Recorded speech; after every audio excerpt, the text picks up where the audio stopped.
you want to buy or sell in the fiercely competitive property market in Sydney, Australia, then can I humbly suggest that you go to Monika Tu. What was your biggest sale? The biggest sale is 45 million. Wait, what? 45 million. She's brassy and classy. Look at me, I look luxury. A star of TV. I'm a Chinese fairy tale. I love drama. A cheese room. All my houses got cheese rooms, darling. Whose life is now a book. My book name is #Never Too Much. Never too much. Did I mention the book? Never too much. That's clever. And yes, she loves to laugh. Remember, today I'm the boss. Let's get it sold. But then so too does Jane Lu. Jane, welcome to the show. Yep, welcome. Sorry, I know. I'm bad at the small talk, sorry. All right. I'll get straight into it. Okay. She's made serious dough with SHOWPO. You know, $60 million a year later, it seems to have worked. Yeah. Yeah. Oh, wait, actually 100. Oh, 100, sorry. Even better. Okay. They're clever women with thoughtful things to say. You have to work smarter, not harder. Life is destiny. So, without further ado, may I present Lu and Tu.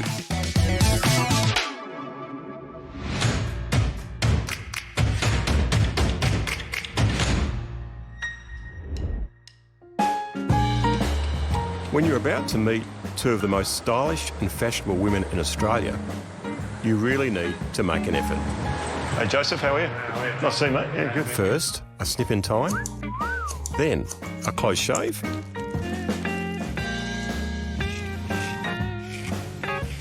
finally, a much-needed makeover. You must be Caitlin. Hi, Tim. Great to meet you. The best stylist in the business worked a miracle. I was dressed to impress. Let's add the finishing Time touch. to meet the first of my guests, Monika Tu. SHOWPO, here I come. You're all ready to go. So, Monika, welcome to the show. Thank you for having me. Monika grew up in Shenzhen in China. Being a successful entrepreneur is in the family blood. So my grandfather was the ultimate inspiration for me, and doing good and work hard. My father's father was a scholar, so he's a calligrapher, an artist, a poet, and yeah, I think we have so much cultural influence in our family. In Monika's family, as is typical in China, education was seen as the ticket to future success. She trained in German and French, became an interpreter, and soon found work. I worked in Shenzhen. I was an interpreter for a German beer brewery. And at the one stage, one of my friends said, you know, there's an English school, it's called Receptionist Center from Melbourne, to come to recruit students. And can you help us to do some seminars? So I think I'm a natural networker. I said, yeah, no problem. So I grouped a few people, they signed them up, and the guy said, you know what, you have done so much, for us, right? Can I do something back? I said, oh, not really. And he said, if you come to Australia to study, I give you a discount in tuition. I said, oh, how much? The fee was like really attractive. I can't remember now, maybe 2,000, to study for a year. So I said, okay, but where's that? He said, Australia.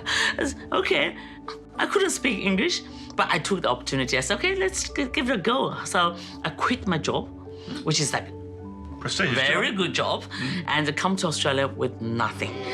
All the tears of sweat and tears.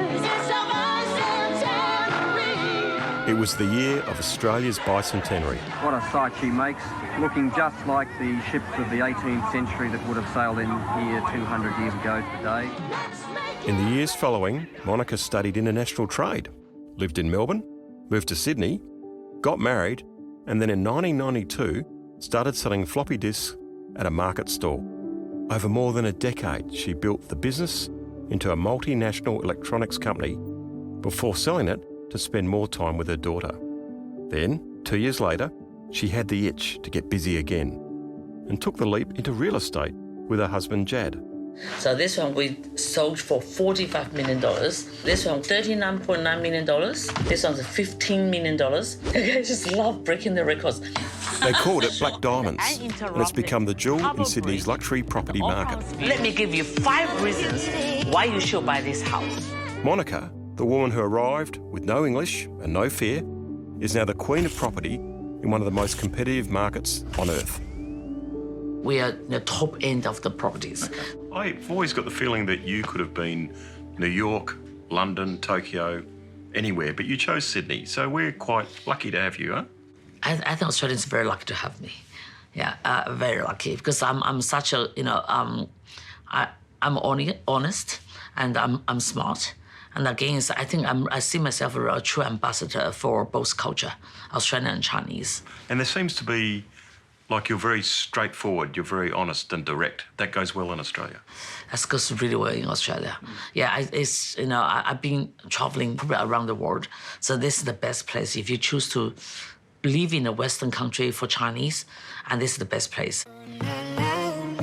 I'm a super salesperson. I think I probably sold precisely about $2.15 billion. Oh my God, very humble. I follow my own philosophy, right? So you have to work hard, you are successful, you have to be fabulous, you have to enjoy what you do, and hopefully live with a purpose.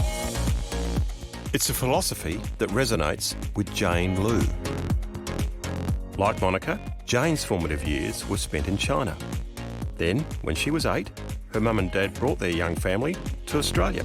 I mean, I didn't speak any English at all. And on my first day of school, I was the only foreigner, the only Asian. And I remember I didn't know how to ask for where the bathroom was, which, it's just something you should definitely learn for your first day of school. And so I had to hold it in all day, which is pretty traumatizing for your first day of school, thinking that you might pee yourself. And your mum and dad, I mean, your mum was a banker in China and your dad was an engineer, and then they gave it all up to work as cleaners here, didn't they? It was quite a big thing. Yeah, they had to work as cleaners and they had to work in factories for the first couple of years until they finally found office jobs again, but never to the same level that they had back in China. So they had to sacrifice a lot for me to be here, for us to be here. Did they put a lot of pressure on you to succeed? Yes. From university, she got handpicked by Ernst & Young. But after 3 years, Jane left the secure accountancy traineeship to start her own pop-up fashion store. She dreamt of success, but began with failure. The store went broke, and she and her business partner learned an expensive lesson. What was the lesson you learnt, you think, from that? I think that if the business model doesn't work, which it didn't, no matter how motivated, how passionate you are, it just doesn't work. But then there's little lessons within that, because basically we had a pop-up store, and then I realized how much physical labor it was to set up a physical store compared to the online model, and also how scalable it would be to go online. Bruised, but not beaten, in 2010, Jane went to her business partner with a bold plan. Look, I've built this entire online store. Let's just try and just launch with this online concept. And she said to me, she looked me straight in the eyes and said to me, no one shops online, Jane. No one. Jane decided to go it alone. But after the failure of her first business and still living at home, she had another problem to deal with. Is it true that you pretended to your parents that you were going off to work? Yes, What'd you do? I just had to pretend to go to work every day. Put on a suit and went off with your bag? Yes, because I lived at home still. And so I would have to get up early, have breakfast with my parents, which is I'm not a morning person. So when you're unemployed and having to get up early, that was really hard. So have breakfast with my parents, talk about what am I going to do at work today and that kind of stuff. And then my mum worked in the city, so I actually had to get the bus into the city with her. With mum and dad none the wiser, Jane's online fashion brand gradually grew. So I've got this photo here. Is this your first office, this one? Yes, this is my first office. I remember this rent was more than. That's a young Jane there. Yes, the rent for a year was more than my first year salary, and it was just incredible. But then the cash started coming. The SHOWPO show was on the road. So when did you tell your parents about your real job? So I told them probably 2 years after I started SHOWPO. And so by this stage, we were making good money. And then that's when I told them, and they they couldn't believe it. They just didn't think that we as a family are entrepreneurial or that risk taking. But then, I reminded them of the fact that they left everything that they knew when they didn't speak the language to move to Australia. They left their families, friends, jobs, and they sacrificed everything when they have a kid. I feel like that is a much bigger risk and a harder decision to make than what I had done. It's a good argument. They took the biggest risk of all. Exactly. So, Mum, what do you think about me quitting EY? Now, I think you made a right choice. So, who was right and who was wrong? Of course, my daughter, Jane Lu. As for Jane, the risk of selling online turned out to be no risk at all.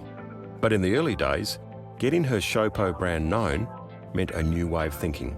She just didn't have the money to spend on traditional advertising.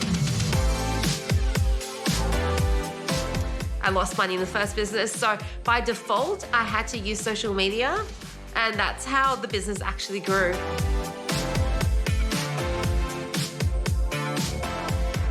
I've got this photo. Jennifer Lopez. Oh, Jane. yes, this is such a highlight. How did that happen? We just gifted quite a few celebrities, and this is her wearing both, SHOWPO top and bottom. You gave them to her? Yeah. You found her and said, here's a top. Wear it. And she did? Yeah. And it was great because it was just before her wedding, so it was heavily, the paparazzi were out. Which wedding was that? Is it? Just the second recent wedding to Ben Affleck. Okay. But yeah, there was a lot of paparazzi on her. Yeah. So that was great. Yeah. And then a lot of publications also wanted to write about it because it was relevant. I think it's just such a crowded market, and so anything that can make you more unique it's amazing.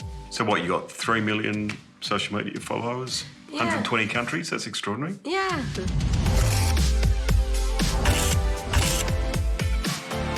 You are an influencer, particularly on social media. What platforms do you involve? Among all the Australian or Western social media, I'm on TikTok, Yes. a very young one, and Instagram, LinkedIn. I'm just massive on those, on Facebook, and especially in Chinese social media, it's called WeChat. I'm into Redbook. Redbook, I think I'm the #1 influencer. That people told me, right? So I got, some of my posts got 330,000 viewers. And because the beauty of about Chinese social media, if you have a good content, they will promote you. But there's nothing can be bad. You cannot just have a smoke, and you can have talk about sex, talk about anything not healthy, but anything good, about lifestyle, about inspiration, hardworking, good ethic. They promote you. They like content. That's just on my brand, and I'm doing so well. What do you think is going to happen with social media? Oh, I think so. Yeah, so I feel like we are going to follow a lot of trends from China. China used to copy the Western world, but now I think we're going to. The Western world's going to copy China so much because it's so advanced in terms of social media and technology. And so, TikTok, I think that's going to evolve so much more. It's so much more about building a real relationship with followers and being able to storytell. Hey guys, so I need some help choosing my looks for Fashion Week this week. So as you can see from previous years, I've always gone quite neutral. So this year I'm thinking colors. At the end of the day, we're just selling clothes online. And it's about how you connect with your customers and storytell about why customers should buy from you. And I think that's all through social media. Now, this is all from SHOWPO. Strappy heels from Public Desire, also available from SHOWPO. I've noticed that you've incorporated a lot of lifestyle and sort of fun in your social media. Like you've got the like-minded bitches drinking wine stuff, and you got the lazy CEO. How does all that work? Well, the like-minded bitches drinking wine. So we basically, we had a group of like 20 girlfriends who have their own businesses. We just got together to have dinner. Yeah. And it's just nice to talk to other business owners and just, you know, vent about what you're going through. Because I guess I don't have colleagues in the same way that, or peers in the same way as if you were to work within the business.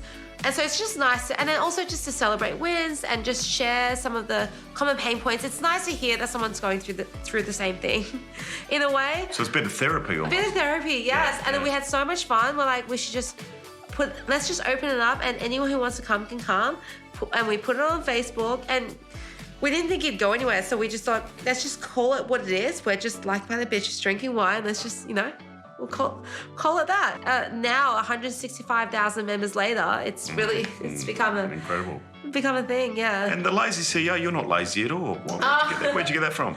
Well, I mean, Jane Lu was taken, so. That's right. But I think it's just also like, it's really like, you know, there's a bit of a hustle culture in terms of like being Chinese, going to a selective school, the corporate world, and I think that that isn't necessarily the key to success. Like when I have to work hard, when I want to, like I've pulled all-nighters, I've stayed at the office, I've fallen asleep at the office before because I'm just like so excited to do something. But you don't have to, it's like you have to work smarter, not harder. This lady has probably the most stellar list of clients of any real estate agent in the world. I'm a huge admirer of Monika. I feel that she has the same passion for luxury as we have at Vogue Australia. It's really celebrating Monika and everything that she's done in the development of her business, brand. There really is a new player in the market here. I am a real estate agent, but I am also a businesswoman. Monika too found her own unique way to connect with customers. She became a star. Monika is known for her belief. It was around 5 years ago that Monika was approached by Amazon Prime to appear in the reality real estate series Deluxe Listings. I'm a Chinese fairy tale. You know what? I'm all in for healthy competition, and she's a force to be reckoned with.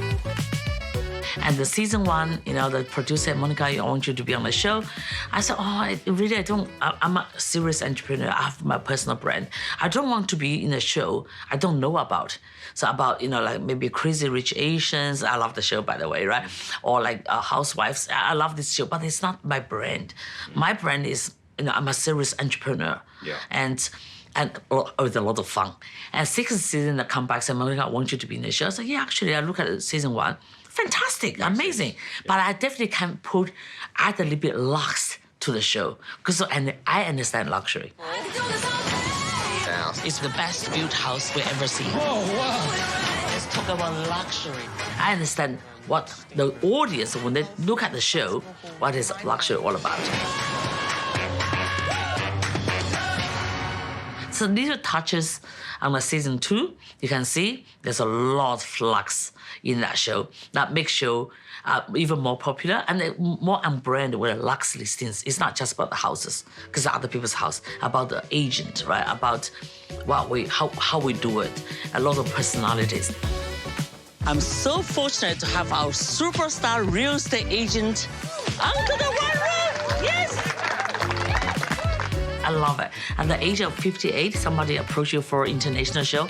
I thought that's a blessing. It's just the most incredible experience of my life. We've found on the show that we've interviewed a lot of Chinese women who are very good business people. Yeah. Do you think that goes back to China, business women in China, or is it here? What's it about Chinese women and business?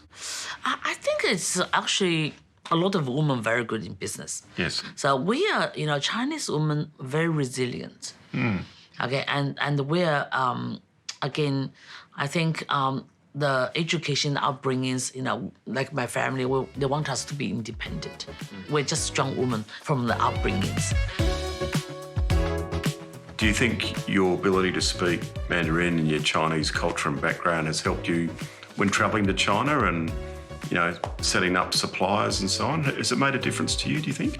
I think it definitely does help. My business Chinese is pretty terrible, but I think it definitely does help to forge like relationships and to build trust with suppliers. So you're really like any other Aussie entrepreneur, you just happen to have Chinese heritage, so it's a bit of a bonus if anything. Yeah, absolutely, yeah. You seem to have built a really good team culture where people, they're not obsessed with work, they have fun as well and good work-family balance. Is that part of your thing? Yeah, absolutely. Does it help that you've got lots of young women who are into fashion, who are in a good phase of their life? Does that help with the culture of the business? Yeah, and I think because we're so transparent with what the business is like that we attract more people like that, more like-minded people. And it's not like it's just like all young people want to have fun. It's people who just want somewhere that's very inclusive, that you're surrounded by other people who are really excited and motivated to come to work. Yes. So I think that's just the most important thing for any business.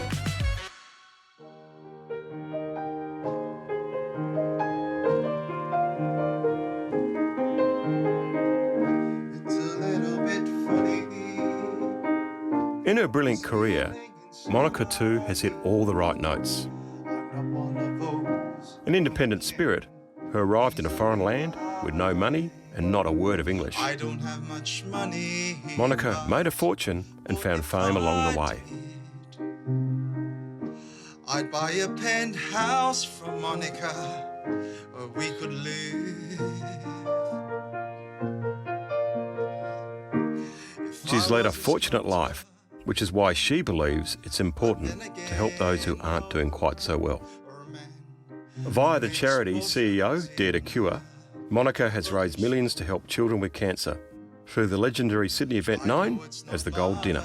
But it's the best I can do. My gift is my song, and this one's for you. I invited a lot of Chinese, like wealthy Chinese, to be part of the giving circle. And we did so well. And we raised over $9 million on one dinner and to helping children's hospital. I think that's a great job. How wonderful. And when she's not raising money or selling houses, Monika has one more job as the honorary ambassador for the Museum of Contemporary Arts. You seem to work all the time. Do you think you could ever retire? Never. There's a couple of things. I see the work as a responsibility because I'm like 60 years old. I think, the things I will do is everything I have to. I feel like I got so much unfinished business and I have to utilize every minute. I don't see it as a work. I see it as a responsibility. No time to waste. No time to sleep or no time to retire. Well, Monika, thanks very much for having me on the show. Oh, thank you so much for having me. This is actually quite relaxed. Yeah! Very good. Buy a penthouse. Yeah, sure. Which brings us back to Jane Lu, who, like Monika too, is big in the museum world. In fact, she has her own exhibit at the Museum of Chinese in Australia. Jane is an inspiration. She's shown how, even when the odds are against you, success is still within your grasp. People can doubt, parents can worry, you can go bust. But if you're brave and believe, then the rewards and awards will surely come. Look, you win lots of awards and you're on the cover of all these magazines. do you feel you inspire other women, or are you happy about that? Yeah, I mean, I love that because, I think it's like nice to see a role model that you can relate to, that you can see yourself in. And I think like when I grew up, I didn't necessarily, there's role models out there, but not necessarily like a Chinese Australian that I can see myself in, or immigrant of, so I think me being able to do what I've done and hopefully should inspire the people to believe that they can, because I feel like I'm not like anything special. Like I didn't, have experience and I didn't come from money, that I am able to do this. And do you feel that now you've got, a family growing, do you feel that you can show that you can be a woman, you can run a business, you and your partner can have kids and still run the business and have fun. Is that important to you in the example that you show?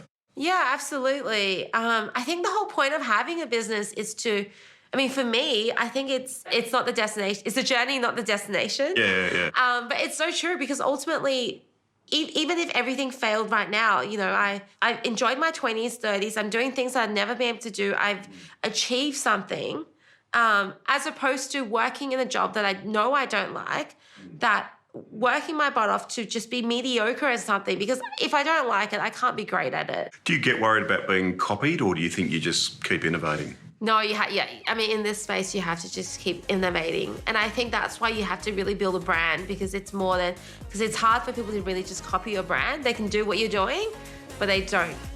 They're not you. There's only one SHOWPO. Yes. Jane, thanks for your time. Really enjoyed it. Oh, thanks for having me.